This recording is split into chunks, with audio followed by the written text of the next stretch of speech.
Okay, so let's go ahead and get started. Thank you everyone for joining us for today's presentation, Ransomware Recovery Secrets Revealed. So you notice that there are two Gartner logos on this slide as well. Infrascale is a 2015 Gartner Cool Vendor. We were also in the 2016 Magic Quadrant, the Gartner Visionary in Disaster Recovery as a Service. So just those two quick mentions there. Here you should see my contact information up on the screen. My name is Carla Federigo. I'm the Director of Marketing at Infrascale, and I would be more than happy to chat with you and talk with you after this presentation. So if you want to reach out to me, you have all my info here, my email, my Twitter, my LinkedIn. And we also are going to be recording this presentation, so you'll be able to see it on our website. It'll be posted at infrascale.com/webinars, and that'll be posted up there within about 24 hours. A couple of other quick housekeeping announcements. One is that there are going to be a copy of the slides available. They're not in the handouts just yet. I was doing that just prior to starting today here, and the handout section wasn't accepting the files, so I will get those out to you guys via email after the presentation. So handout section probably doesn't have anything in it right now at this point. And then we'd love for you to join the conversation. So you can follow us on Twitter at Infrascale, you can find us on Facebook, on LinkedIn, and we'd love to talk to you. Lastly, if you have questions throughout the presentation, use the questions tool, and hopefully that one is functioning, not like the handout. So please do use that question tool. I see a few of you already commenting in there, so all is working well there. So if you have questions as we go along, definitely just put them in as we go. Our senior sales engineer, Aaron Jordan, is going to be joining us for the Q&A portion, so it's always fun to try to stump him. Okay, here is a look at the agenda. So first we're just going to talk about the evolution of ransomware. We'll talk about the best practices for prevention and recovering from an attack, so really the main info here. And then we're going to come to the Q&A, and we also have a prize giveaway during that Q&A. So all you need to do to be eligible for that prize giveaway is ask lots of relevant and on-topic questions. One of the participants who's asked questions is going to randomly be winning that drawing. So again, all you need to do to be eligible, ask lots of relevant questions on topic to ransomware, backup, and disaster recovery. Okay. So let's go ahead and get started then with a quick overview of really just first defining what is ransomware and then getting into where ransomware started and where it is now. So we do want to have a really good understanding of what ransomware is and how it's changed over time. Ransomware can take several different forms, but it's a type of malware that denies access to a device or to files until a ransom's been paid.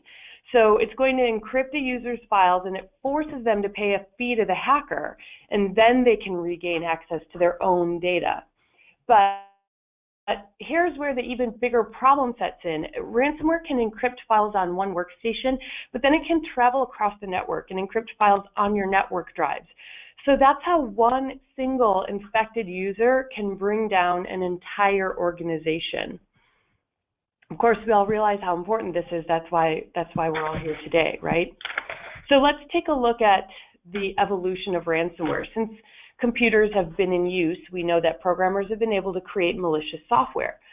So even earlier than 1986 or 1989, like you see on the screen, the Creeper virus in 1971 is a really early example of how quickly malware can spread through systems.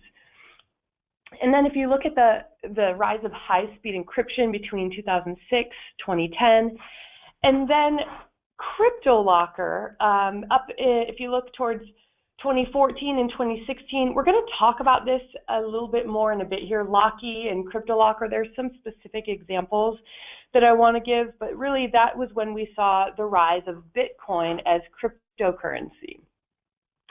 So what we found was malware is moving at an alarming rate. By 2007, right in the middle here, as much malware was produced in that single year in 2007 than had been produced in the previous 20 years altogether. So where does that leave us now? The reality is that there are two types of organizations now. There are those that have been breached and those that have been breached but simply don't know it yet. Okay, so let's look at some malware trends. So almost 3,000 new malware modifications were reported in the first quarter of this year. And of course, we know ransomware gets activated by a user. The user lets it in and then it starts modifying all the files on your system until you get a triggered message for a ransom demand. And if you get one of those ransom demands paying, it is going to involve a form of e-currency or cryptocurrency like a Bitcoin. Once the hackers verify payment, they provide the decryptor software, and then the computer starts the long process of decrypting all your files. So this is why the fastest response times until you're back up and running can take about 2 days. And this can take up to 5 days in other cases. So that second stat there, 72% of ransomware victims were unable to access their data for 2 days. And that's why it's a really long process. So if you ask yourself, is that something that you're willing to risk? And is that something that your business can afford? I highly doubt that anyone would answer yes to that. Being down for 2 days, especially a small or medium-sized business, could very well put that business out of commission. Okay, and then the amount that's been paid in ransomware. So this is how we know that the hackers are getting away with it. It's because of the amount of money that has been paid. These stats are from the FBI. The FBI reported over $200 million has been paid in ransomware in just the first 3 months of this year. So 3 months of 2016, over $200 million was paid. Now let's compare that with the total of all of 2015 combined, which was just 25 million.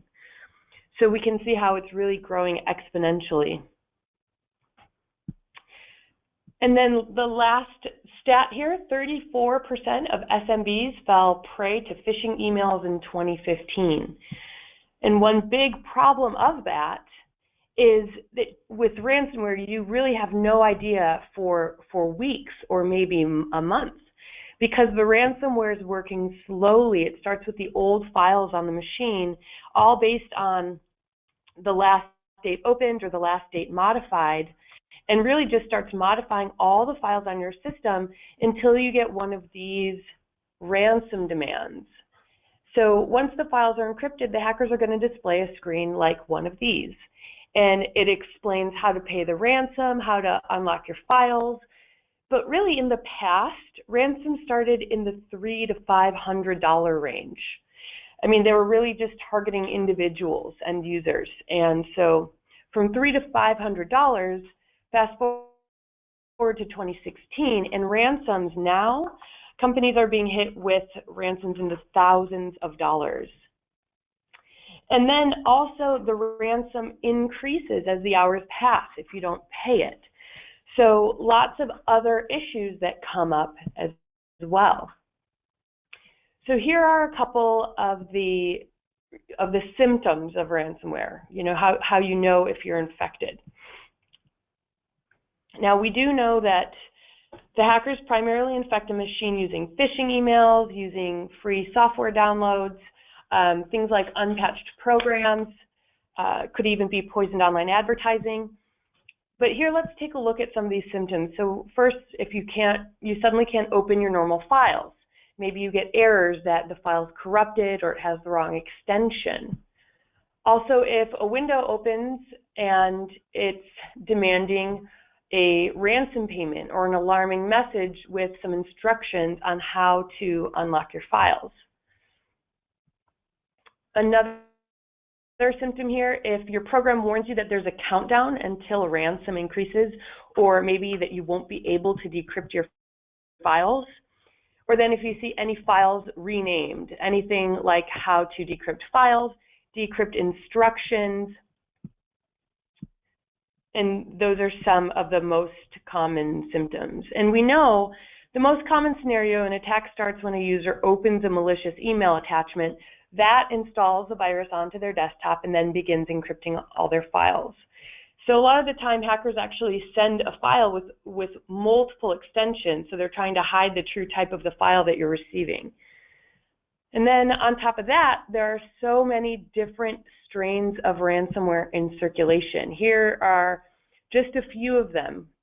We can't even cover all of them, but CryptoLocker is one. I mentioned that early on.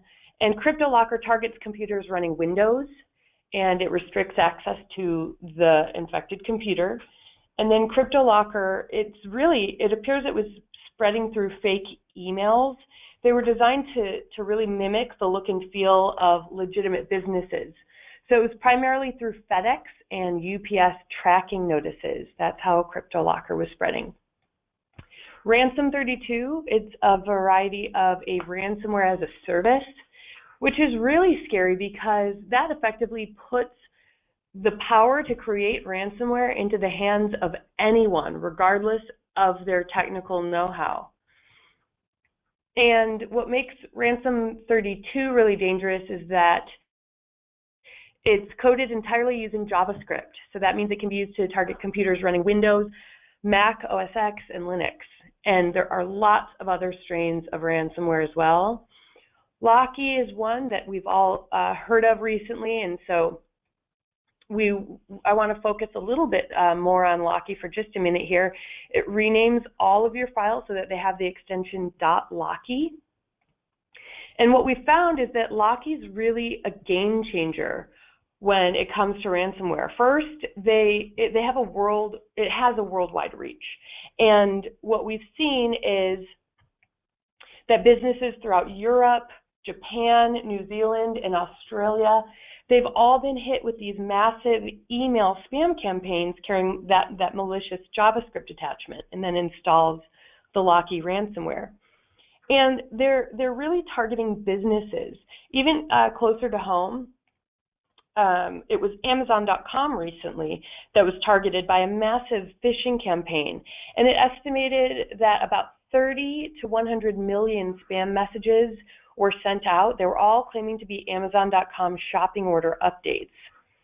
And then, as we know now, an even bigger problem sets in because Locky encrypts files on one workstation, but then it can travel across your network. So it has that network effect. And again, that's how one infected user can bring down an entire organization. So what do you do if you're infected? And then more importantly, how do you prevent that from happening? So now we have a good understanding of what ransomware is and how it works. And we're going to shift gears and really just talk about what can be done to prevent it. Really get you a set of ransomware best practices. So how to work against it. I do have a really quick poll that I'd like to run though.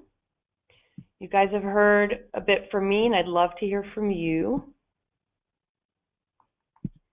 So you should see that poll up on your screen now. When it comes to ransomware, which of these is you? A, yes, I've been a victim of ransomware. Maybe one of my customers has been a victim of ransomware. B, no, I haven't experienced this type of security breach. And C, I don't think I'll be affected by ransomware.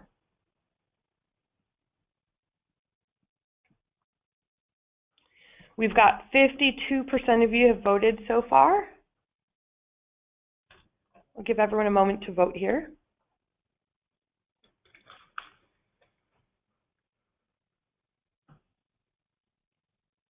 We're up to about 70% now, so last chance to participate. And thank you guys for your participation in the poll. Okay, great. Yeah, so we have the majority of you guys have participated. Let me close this down and share the results. So now you're seeing that 26% of those responding saying, yes, I've been a victim of ransomware. 74%, no, I haven't experienced this type of security breach. And nobody answered, I don't think I'll be affected by ransomware. I think you guys realize that's a trick question for being on this webinar. Of course, you realize that it's a real threat. Those of you who answered A, I'm curious what happened. What was the situation? Did you pay the ransom? And did you get your files back, or did you lose that data? Maybe you rolled back to a previous backup, but how much data was lost? And you guys can use the question tool in order to share. Okay, so let me jump back into the screen sharing. You guys should be seeing a screen now that says avoiding ransomware. BDR can protect you, but only if you do it right. If anyone's not seeing that screen, use the question tool and let me know. Okay. All right.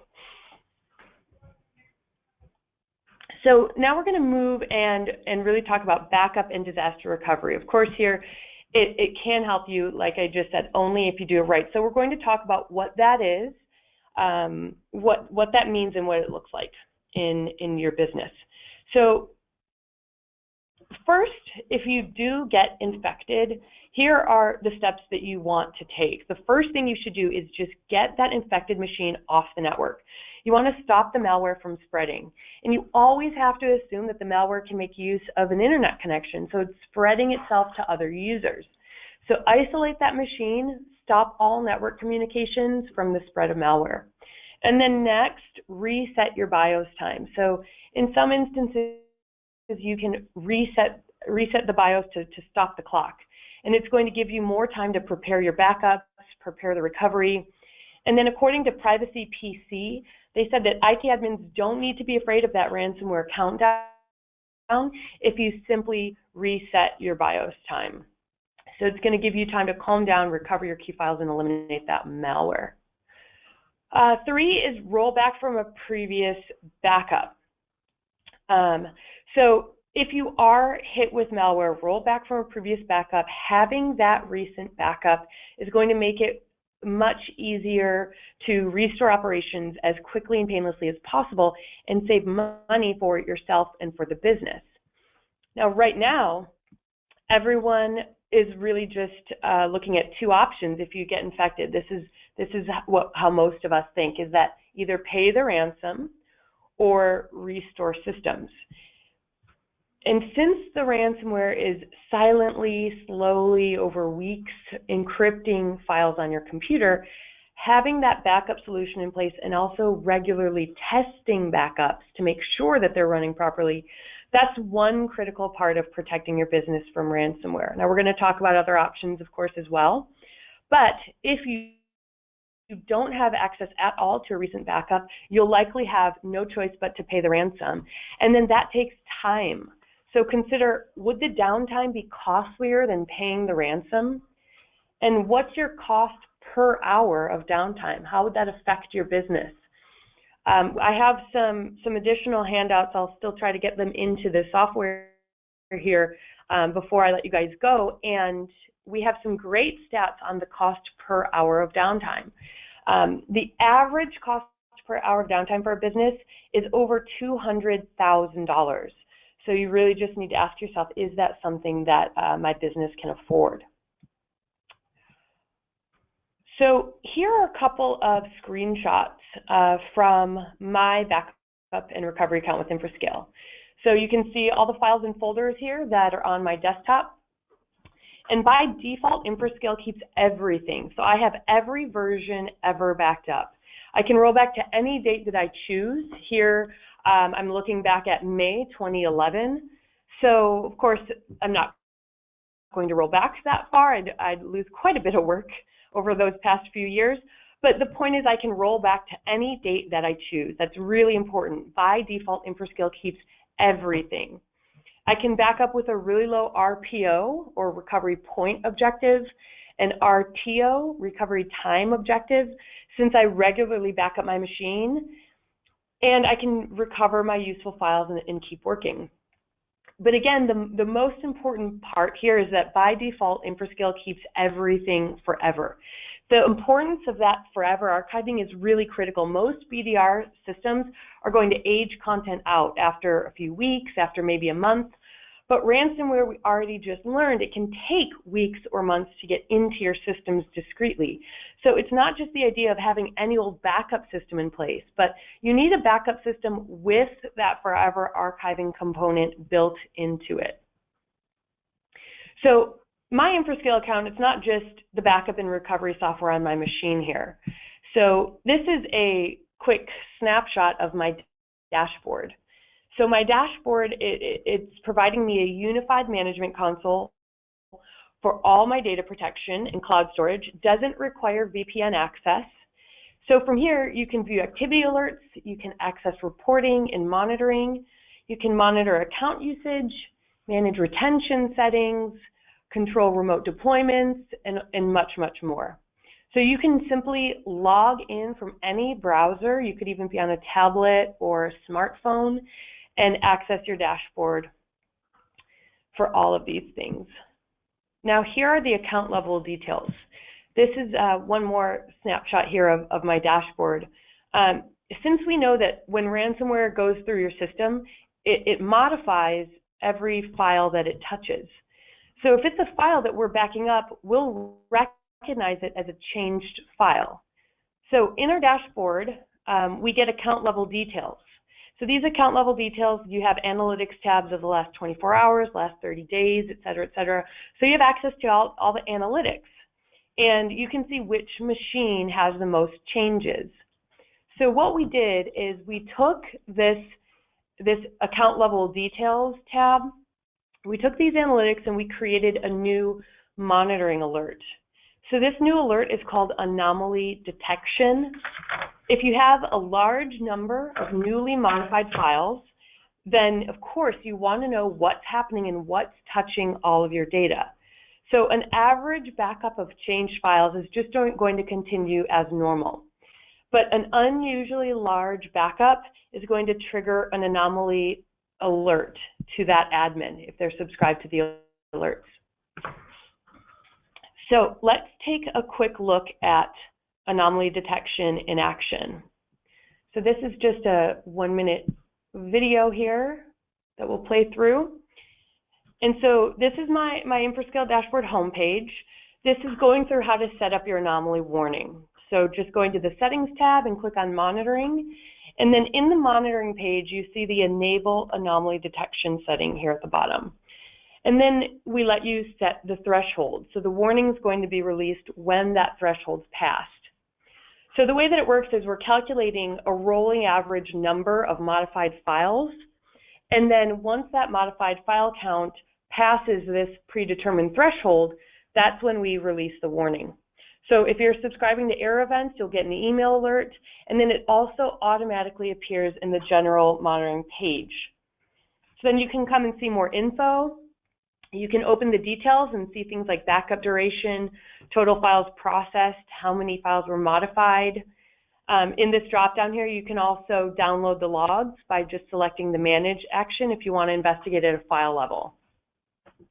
So typical users, we see backing up maybe 5 to 10 modified files per day. Anything 3 to 4 times that is going to be cause for investigation. And this is really critical because nobody has proactive alerting. None of the BDR solutions out there today have this. So everyone is at this point, once they get infected, quickly trying to pay the ransom, scrambling to roll back to a previous date. So it's not just the data that you would be losing, but it's also the time and the quick response that you can receive in order to take immediate action and resolve the situation. All right, I have one more quick poll for you guys. So I'm going to launch one more poll now. Let's see here. Okay, when it comes to BDR, which of these is you? So I just launched that second poll. So A, I can confidently roll back to a previous backup within 15 minutes. B, I wish I had backup and disaster recovery but can't afford it. Or C, I still don't think I'll be affected by ransomware. So I'll give everyone a moment to vote. So far we have 24% of you have voted.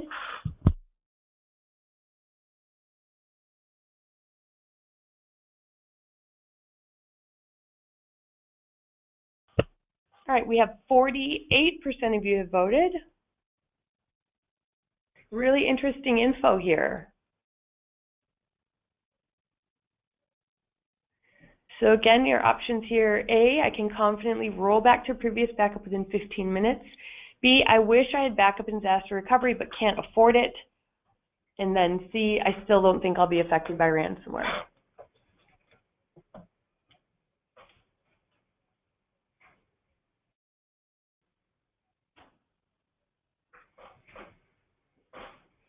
All right, last chance to participate here. We've got almost 70% of you. If you'd like to reach forward and take a vote here.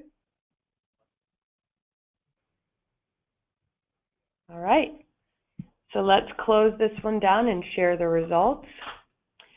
So when it comes to BDR, which of these is you? A, I can confidently roll back to a previous backup within 15 minutes. Only 26% of you guys on the line here feel confident in that. Now, for those of you who did answer A, can you confidently roll back to a previous backup within 5 minutes or maybe 1 minute? And then B, 74% of you guys voting here on the line answered, I wish I had backup and disaster recovery, but just can't afford it. So we are going to come to that and talk about that as well. I think that you'll be pleasantly surprised in that, especially with InfraScale, you can achieve complete disaster recovery for the mere cost of backup. So we will talk about that in just a minute here. And then nobody answered C. I still don't think I'll be affected by ransomware. So that's good to hear. That's good to see. All right, let me get back here into the screen sharing then and close this poll down.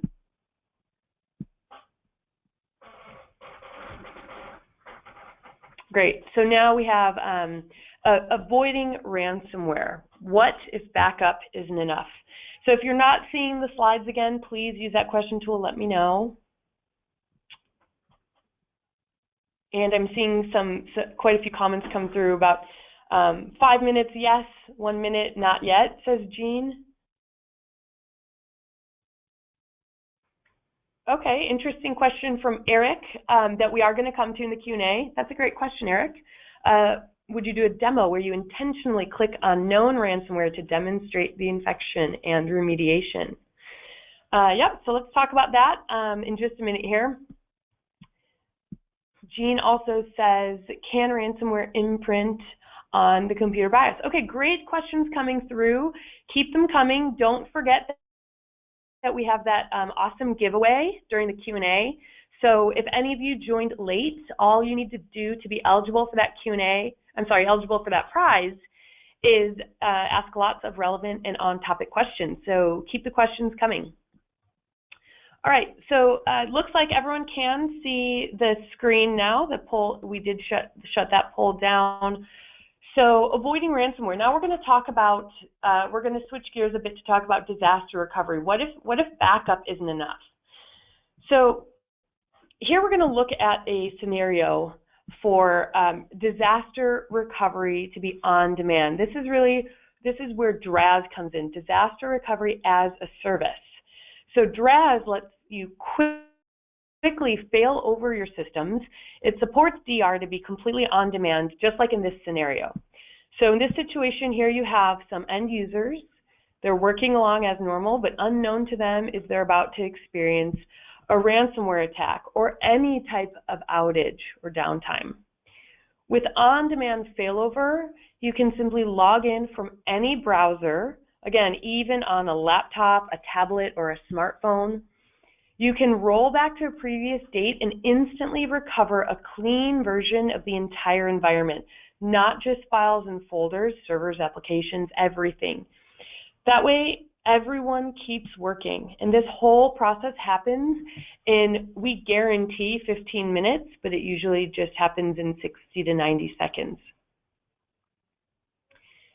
And so if this were a scenario to happen in the middle of the night, let's just say 2 a.m. on a Saturday morning, all you would need to do is simply reach over to the bedside table, the nightstand, on a tablet or smartphone or laptop. You can simply log in from anywhere. And this can all happen with just the push of a button in mere seconds.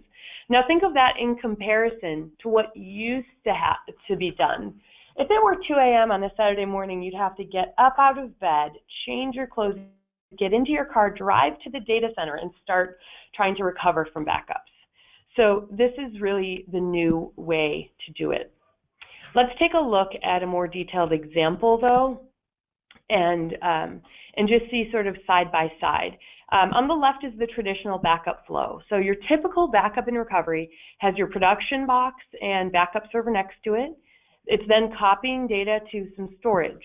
So that could be a tape drive, on-prem disk. It could be copying to the cloud.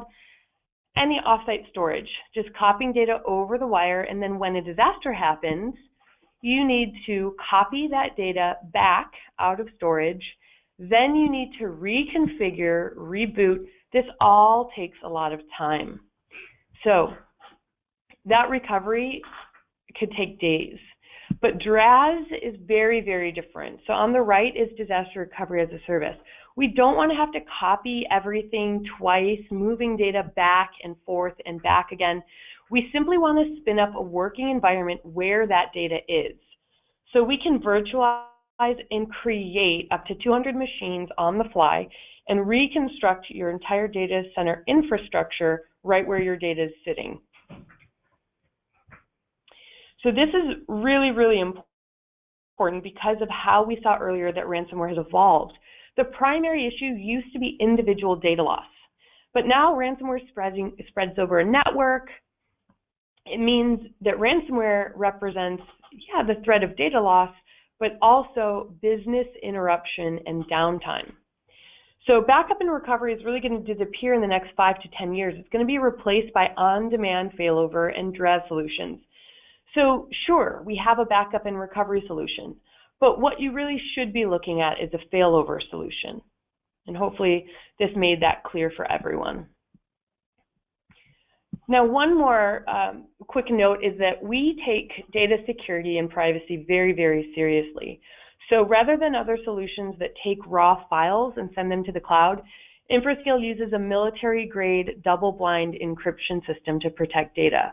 And this is really the best practice compared to any other methods out there. It's the only way to truly ensure that data is secure. So it's encryption locally, in transit, and at rest. And this grade of security allows us to enable compliance with HIPAA, PCI, Safe Harbor, Sarbanes-Oxley, and many others, CGIS, and many more. And it's not just security, but we also have a complete end-to-end solution in mind. So in addition to that, Infrascale offers protection for all servers, workstations, and endpoints, unlimited archiving. We have that proactive alerting that we saw. We have automated data protection with retention policies and complete admin control. And we offer unlimited test recoveries. That ensures that the policies you set are working exactly the way you want them to. And then we have support 24/7, and that's 365 days a year. So we're always there if you need a support call. And then, not to mention, we're already protecting thousands of businesses globally with our geographically dispersed data centers. So on this map here, each of these red dots represents a business that Infrascale is currently protecting.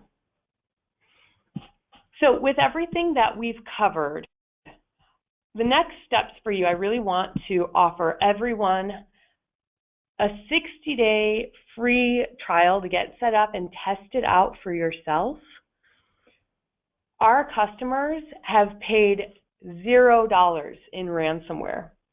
And so I want to be able to offer that to each of you who has joined us here today.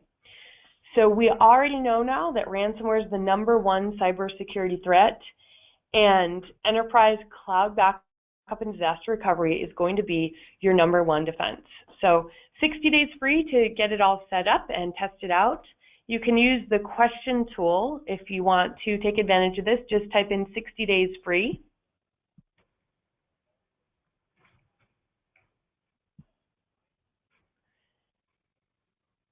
And with that, I'm going to turn it over to Aaron Jordan. He's our senior sales engineer. He's going to dive into the Q&A, and then I have one last poll for everyone. So maybe halfway through the Q&A or so, Aaron can hand it over to me to bring that last poll up, and then with that, after that, we'll do the prize giveaway.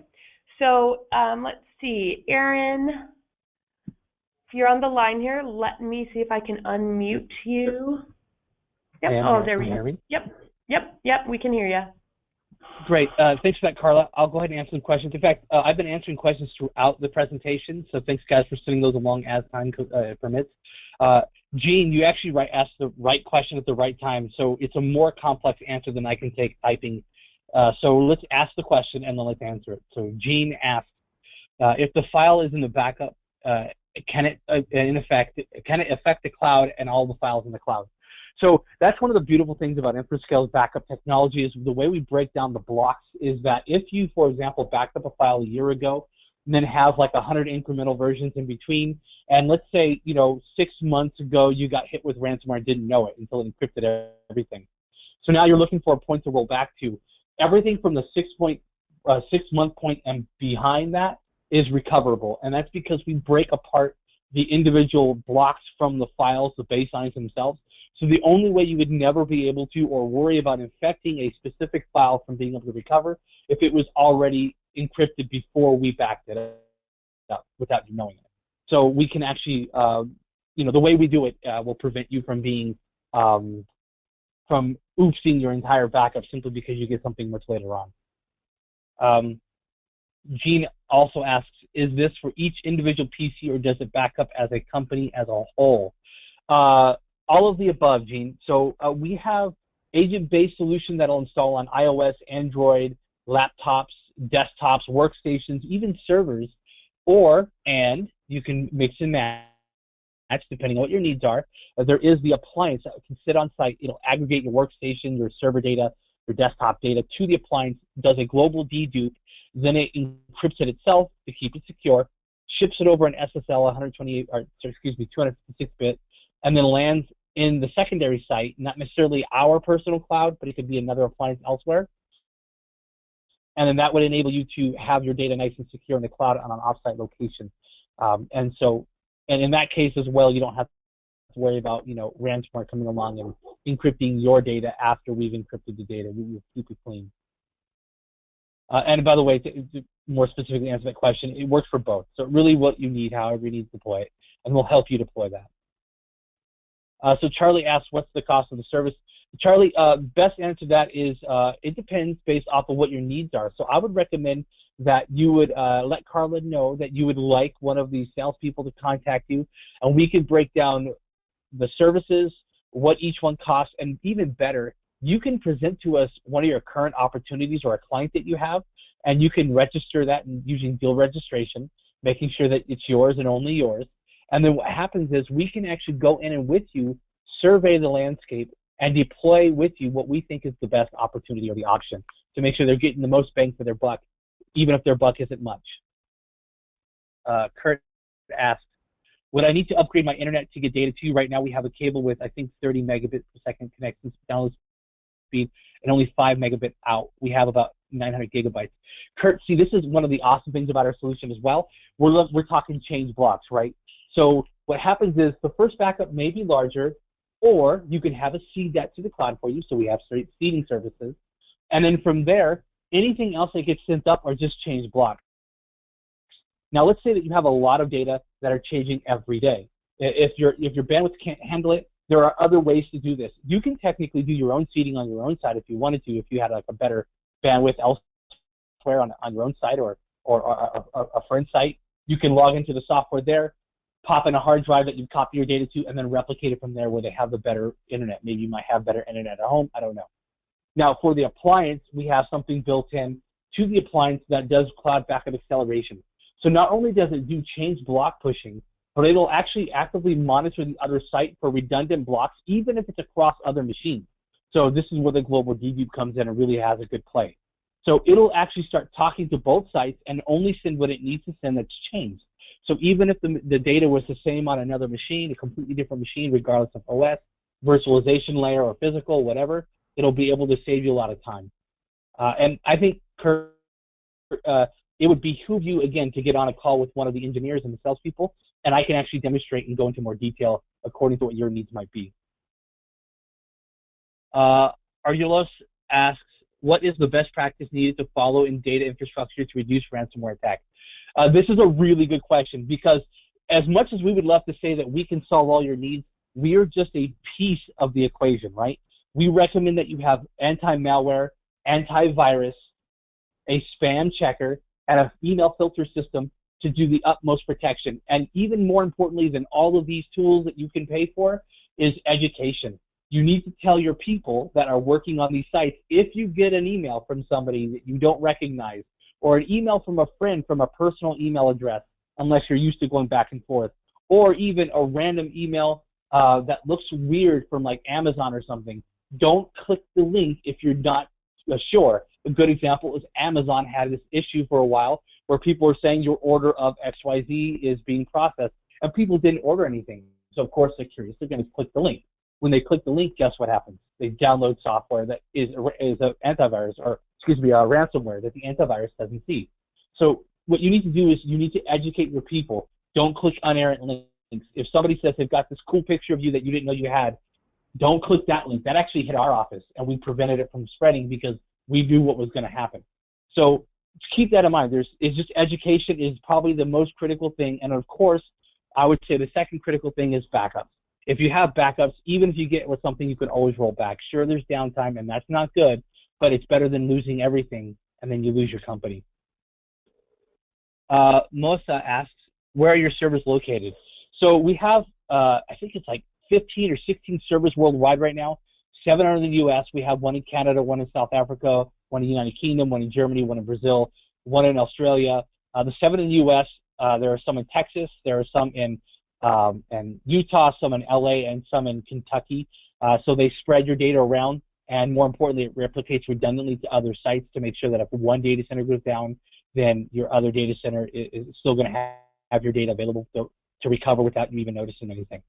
And of course, all the data centers are IBM software data centers are Tier 4. We own the hardware and the manpower behind it, but the actual data centers themselves are Sarbanes, Oxley, SAS 70, SSAE 16, ISO 27001, 2, and 3. I can go on with all the certifications we have, but if you want more security information, you can contact us in our support team, and we can give you the documentation on that.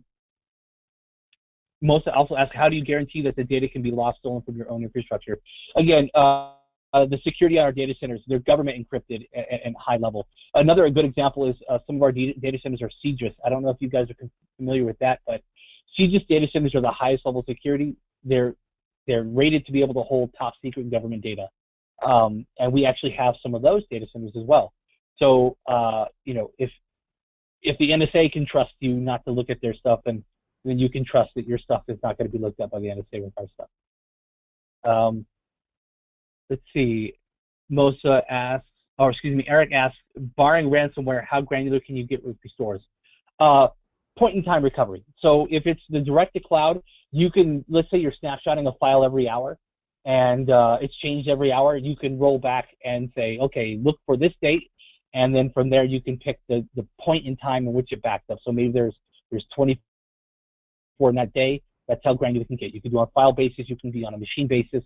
The appliance is the same thing. If you've got the resources to snapshot the machines and can get a backup to run every 10 minutes, then you've got a every 10-minute backup, and it's everything from DR image to file recovery.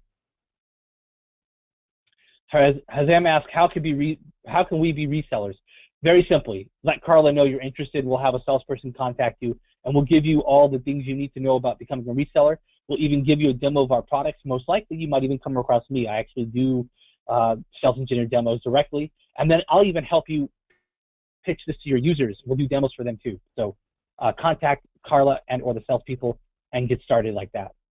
Ivan asked, and I'll try to speed it up because Carla may want to announce some other stuff.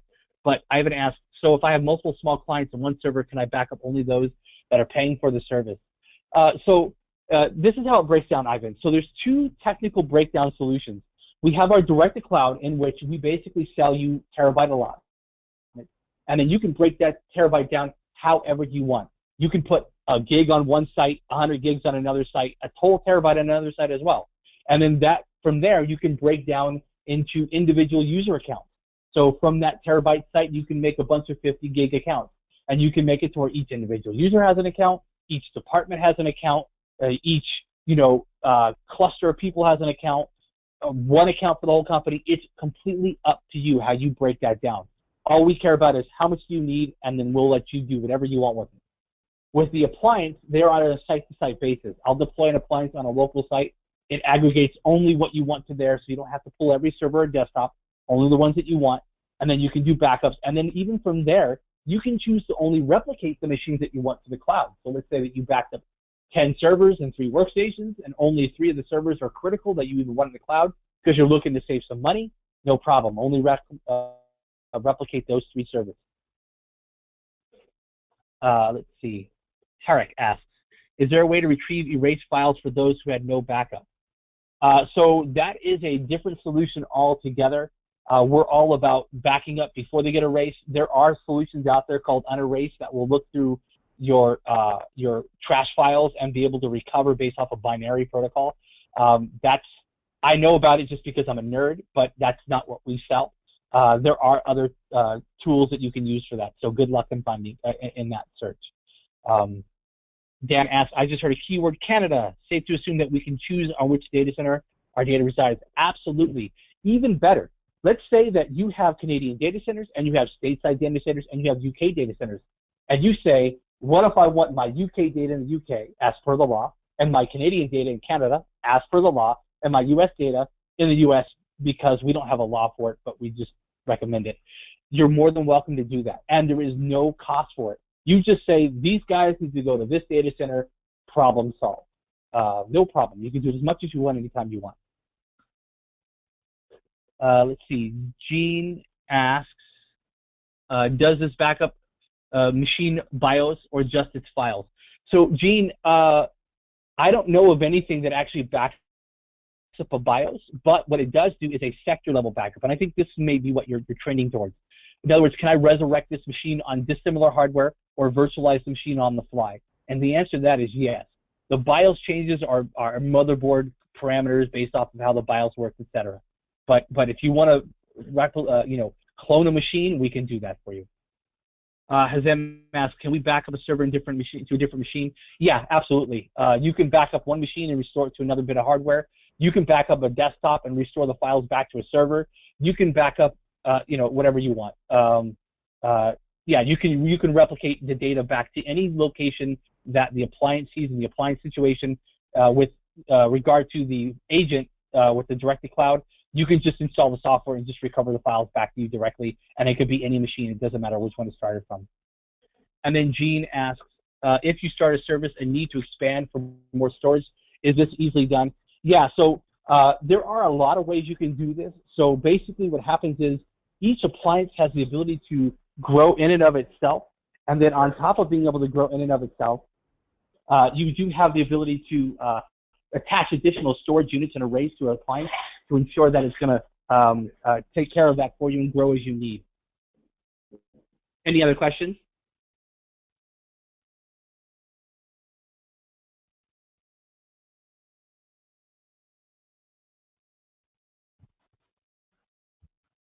All right, let's see. Did I answer everything?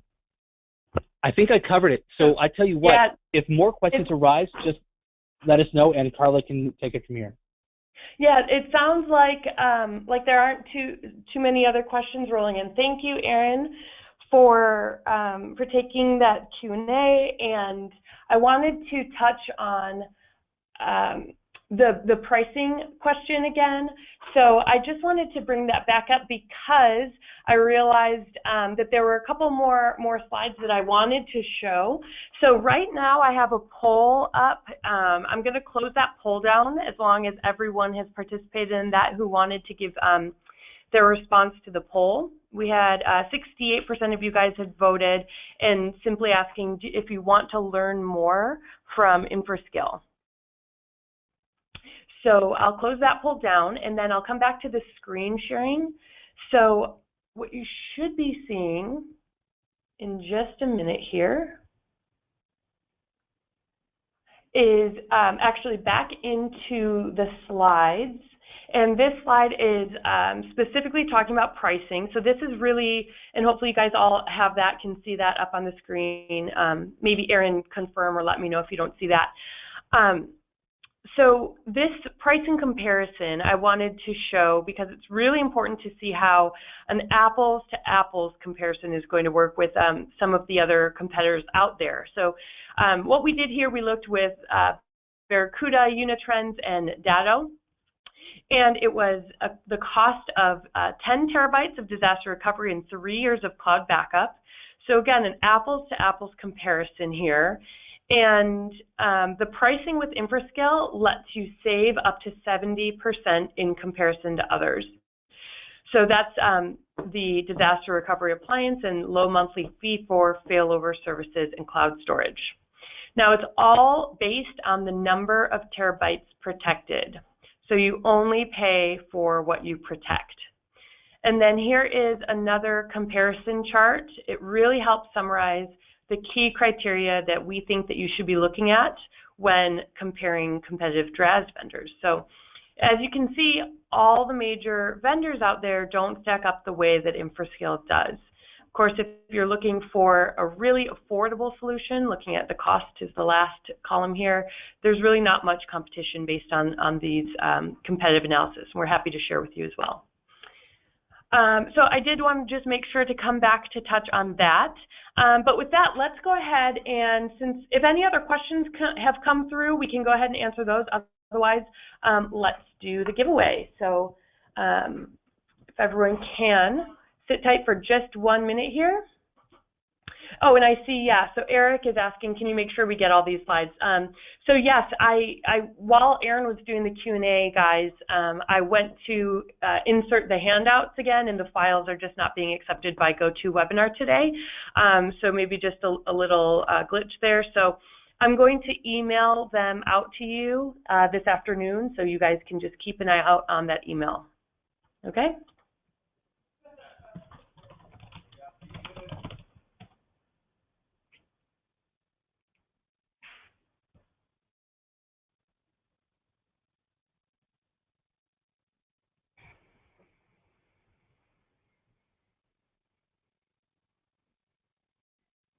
All right, so taking a look at all the questions here. And we had a lot of great questions, guys. Thank you so much for all of your participation. It looks like we had the most participation from Eric K. So Eric, keep an eye out in your email later today. Congratulations, and we'll be sending a message out to you for more details on that. We need to confirm your address so we can mail it to you. And I wanted to thank everyone for joining us today. Don't forget we have that 60-day free trial available. Just type into the question tool and let me know if you want to make use of that, and we'll go ahead and get you set up. So thank you everyone for joining us. Thank you, Aaron, for showing up and answering all of the questions, and we really look forward to working with you all in the future. Thanks everyone, have a great day.